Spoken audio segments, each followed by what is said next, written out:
안녕하십니까. YG경제연구소장 차영주입니다.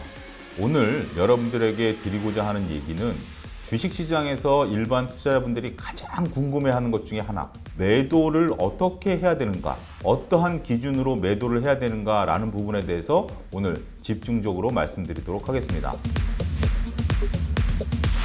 여러분들, 주식을 사는 게 어려운가요? 파는 게 어려운가요? 주식을 처음 시작할 때는 사는 게 어렵다라고 생각들을 하시죠. 어떤 좋은 종목을 골라서 얼마에 사느냐라고 중요하게 생각하시지만, 주식을 조금이라도 해보신 분들은 사는 것보다 파는 게 더 어렵더라, 이렇게 이구동성으로 생각을 하실 겁니다. 이게 사는 것은 여러분들이 마음에 안 들면 안 해도 돼요. 예를 들어서 지금 카카오가 올라가고 있는데 카카오를 30만 원대 초반에 살 것이냐, 30만 원이 하회하면 살 것이냐, 그건 여러분들이 결정하고 아예 바쁘면 안 사셔도 돼요. 하지만 매도는 매수한 이후에 반드시 따라오는 후속행위죠. 그런 경험도 하셨을 거예요. 아, 내가 친구한테 좋은 종목을 들었는데 그날 꼭 하필이면 회의가 잡혀갖고 내가 바빠서 종목을 매수 못했어. 그래서 그 종목이 나중에 보니까 올라갔더라, 떨어졌더라, 이런 얘기 하시지만, 야, 내가 종목을 사놨는데 딱 팔려고 하는 타이밍에 부장님이 불러가지고 내가 그 종목 못 팔았어. 그 결과는 대부분 어떻죠?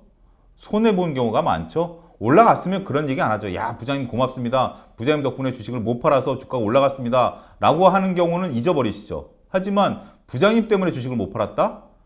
이것만큼 세상에 억울한 경우가 어디 있겠습니까? 그러면 이런 것들을 어떻게 처리를 해야 되느냐? 두 번째, 어떠한 기준으로 매도를 해야 되느냐?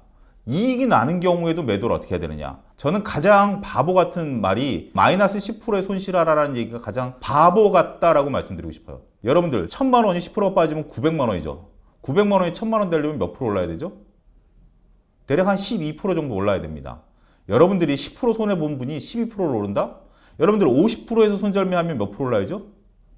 100% 올라야 돼요. 10% 손절 3번 반만 하면 50% 다 날아갑니다. 그럼 10%에 여러분들 손절할 수 있나요?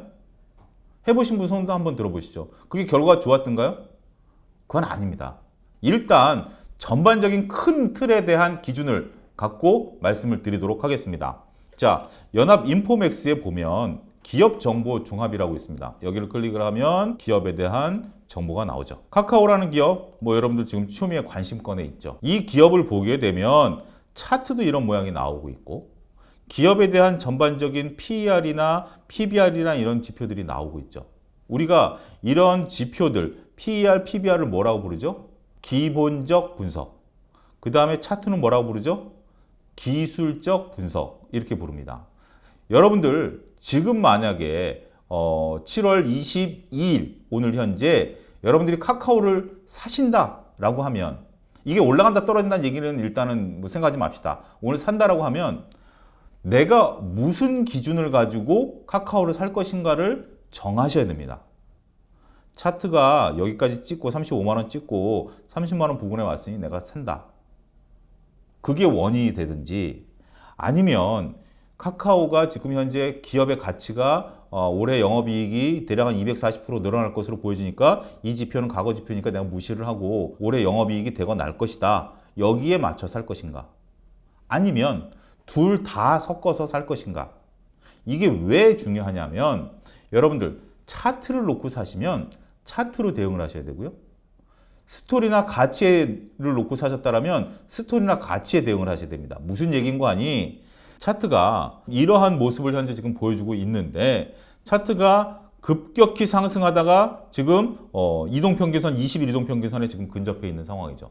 기업의 가치를 생각 안 하시고 차트만 놓고 보시는 플레이를 하신다면 20일 이동평균선의 지지를 받을 것으로 보여지니, 지난번 과거를 보니까 20일 이동평균선의 지지를 받았다. 따라서 이번에도 지지를 받을 것이다라고 사셨다라면, 여기서 20일 이동평균선 지지를 못 받으면 어떻게 하셔야죠? 매도하셔야 됩니다. 이게 차트에 대한 대응인 거죠. 그리고 여러분들이 카카오에 대해서 앞으로 240%의 영업이익이 증가할 것이다 라고 했다라면 기본적 분석에서 하신 거죠. 만약에 근데 카카오가 100%밖에 성장 못했다? 그럼 파셔야죠. 근데 여러분들 어떻게 하시죠? 31만 7천 원 오늘 사셨던 분들이 30만 원을 하회해서 29만 원이 되면 차트만 놓고 보셨던 분들 파셔야 돼요? 안 파셔야 돼요? 파셔야 되죠. 하지만 여러분들은 어떻게 행동하시죠? 야, 카카오 망하는 거 아니지? 에이, 언젠가 올라가겠지 뭐. 난 손절매 못해. 기다릴래? 라고 기본적 분석으로 바뀌시고요. 기본적 분석에 사셨던 분들이 카카오가 차트가 막 올라가면 흥분돼가지고 미리 파시는 분들도 계십니다. 차트만 놓고 본다라면 차트가 붕괴되면 뒤도 안 돌아보고 팔으셔야 되고요. 기본적 분석에 의해서 사셨다라면 기본적 분석이 깨지는 순간 그건 가격 불문입니다. 손실을 많이 보실 수도 있어요. 그거를 파셔야 되는 거예요. 하지만 우리는 섞어서 한다라는 그런 오류를 갖고 있죠. 이런 것들 때문에 여러분들이 지금 손해를 보고 있다. 스스로 자기 합리화를 하는 거죠. 이러한 객관적인 지표를 따르려고 하지 않고 객관적인 지표가 여러분들에게 매도 사인을 주고 있지만 여러분들은 애써 무시하면서 여러분들 스스로가 소설을 쓰시는 거죠. 언젠간 올라가겠지. 카카오 망하는 거 아니면 뭐 심지어 그러신 분들도 계시죠. 자식한테 물려주겠지. 대한민국 주식에 자식한테 물려줄 건 삼성전자밖에 없습니다. 삼성전자도 모르겠어요. 정말 저는 삼성전자도 10년 뒤에 저게 지금처럼 살아있을지 휴대폰 지금 망가져가고 있죠. 반도체 어떻게 될지 모르죠. 솔직한 거 아니겠습니까? 여러분들 영원한 건 없습니다. 두 번째, 여러분들에게 또 말씀드릴 것은 우리가 이 카카오라는 기업을 놓고 봤을 때 손실을 여러분들 어떻게 할 것인가. 그러니까 여러분들 매수 전에 매도 계획을 세워놓으셔야 돼요. 카카오가 어느 정도 올라가면 팔 것이다. 올라가면 팔 것이다 라는 거 좋죠. 올라가는 걸 판다가 떨어질 때는 뭐다? 트레이딩 스탑이라는 게 있습니다. 트레이딩 스탑이라는 것은 이렇게 지금 여기서 여러분들 차트를 보시면 카카오 올라가다 떨어졌으니까 조정을 받았기 때문에 트레이딩 스탑으로 빠져나와야 된다. 그게 첫 번째 방식이고요. 두 번째 방식은 일중에 격차가 너무 많이 벌어지게 되면 예를 들어서 오늘 하루 6% 정도 빠지면 그 다음날 하락할 가능성이 높아진다는 거죠. 그런 걸 트레이딩 스탑으로 걸어 놓는 겁니다. 근데 이 트레이딩 스탑을 걸어 놓는 것도 좀 어폐가 있는 게 걸어 놓는다라고 제가 말씀드렸죠. 이게 무슨 얘기인 거 아니? 모든 증권사들이 예약 주문 시스템이 있습니다. 대략 한 달에서 많게는 1년까지도 그 예약이 걸리는데요. 증권사마다 다릅니다. 여러분들이 그걸 모르시면 콜센터에 문의를 한번 해보시고요. 그 증권사에 한 달 정도 예약이 되면 이게 가격도 되고요. 퍼센테이지도 됩니다. 고점 대비해서 6%가 빠지면 내가 손절만 한다라든지 아니면 내가 어느 시점에서 한다라든지 그런 것들을 여러분들이 매일매일 저녁 때 걸어 놓으셔도 되고요. 주가가 급락하면 그때 가서 이런 걸 걸어 놓으셔도 됩니다. 아니면 내가 21동 평균線깨지면 손절만 한다라든지 이런 조건식이 다 들어가거든요. 그런 것들을 여러분들이 해 놓으시는 게 첫 번째 방식이고요. 두 번째, 하락을 하면 어떻게 하느냐. 솔직히 이익 난 거는 적당히 팔아도 돼요. 단지 배가 아플 뿐이지 내 원금에 손해를 보는 거 아니지 않습니까? 손실이 났을 때 어떻게 하느냐라는 부분들이 가장 중요하죠. 그래서 앞서 언급드렸다시피 마이너스 10%의 손절하는 게 가장 바보 같다라고 말씀드렸죠. 손실 계획은 사람마다 다릅니다. 저도 상황에 따라 달라요. 어쩔 때 같은 경우 수익이 많이 났을 때는 까짓것 마이너스 1, 20% 견뎌낼 수 있어. 하지만 계속해서 연속되는 손실이 발생했다라고 한다면 5% 하락만 해도 이거 심각한데 이렇게 되죠. 그리고 전업으로 하시는 분들이 또 다르고요. 그리고 자금을 많이 하시는 분과 적게 하시는 분에 따라서 다 다릅니다. 그럼 어떤 기준을 제가 제시해 드려야 되나요? 그거는 여러분들이 정하시라는 말씀이에요. 너무 무책임하게 들리나요? 그게 아닙니다. 여러분들 성향에 따라 바꾸시라는 겁니다.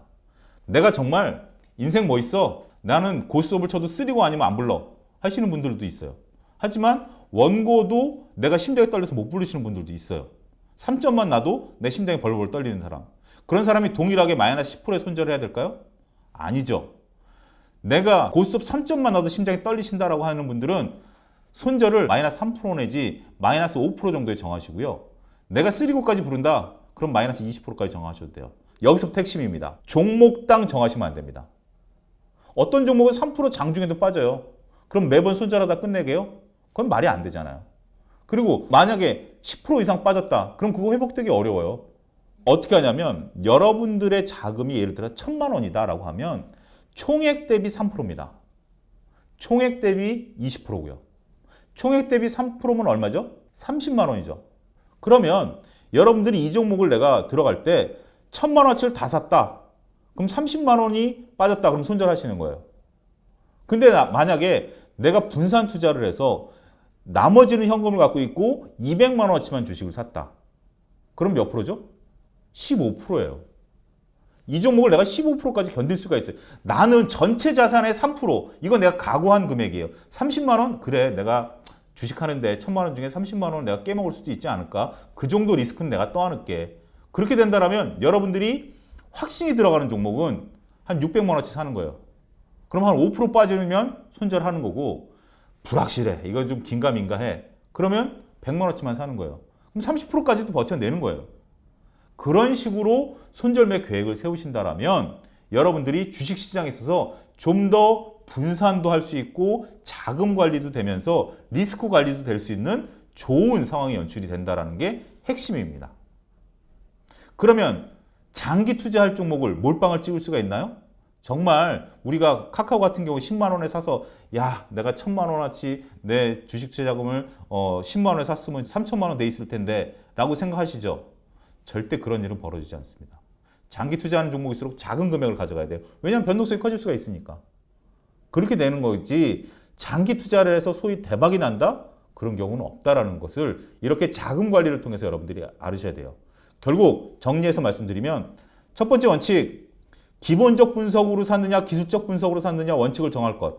그래서 그 정해진 원칙은 손절에도 철저히 적용할 것. 중간에 섞지 말라라는 게 첫 번째 원칙이고요. 두 번째 원칙은 손절매 방식은 여러분들의 성향에 맞춰서 여러분들이 얼마만큼 내가 손실을 떠안을 수 있을까. 근데 이거를 여러분들 장중에 결정하시면 안 됩니다. 언제? 저녁 때 8시서부터 10시 사이에 편안한 시간에 냉정할 때 그때 정하시고 장중에는 그거를 무조건 뭐 한다? 지킨다. 그게 원칙입니다. 이 원칙만 지키시면 여러분들 주식시장에 있어서 어떠한 주식, 어떠한 상황에서도 매수 매도가 가능한 무기를 갖게 되는 그러한 경험을 하시게 될 거예요. 근데 말은 쉽죠. 손절매 저도 지금도 어렵습니다. 뭐 농담 삼아 얘기하죠. 손가락을 자르는 게 내 주식 돈 자르는 것보다 더 쉽다 이렇게 얘기를 하죠. 손가락 자르는 게 얼마나 아픈데 돈 자르는 건 가슴이 아프죠. 이걸 어떻게 한다? 여러분들 익숙해질 때까지 모의 투자를 한번 해보세요. 모의 투자를 한번 해보시면서 클릭을 한번 해보시고 지금 변동성이 확대되는 장이에요. 여기서 먹을 폭보다 떨어질 폭도 거의 5대 5예요. 이런 상황에서 여러분들 돈 갖고 실험한다? 이것도 어떻게 보면 바보짓이에요. 모의 투자 계좌 거의 모든 증권사가 다 되고요. 안 되면 포털 사이트도 개설 가능합니다. 이게 보통 3개월 정도 가능하니까 그동안 연습해 보시고 하반기장에 대비하시는 것도 좋은 팁이 된다. 저희 이막수TV에서는 계속 이런 팁들을 알려드릴 테니까 여러분들이 그걸 잘 경청하시고 궁금한 거 있으시면 저희들한테 댓글 유튜브에서 달아주십시오. 저희들이 실시간 확인하고 있으니까 그런 거 확인해서 다음 방송에도 반영토록 하겠습니다. 감사합니다.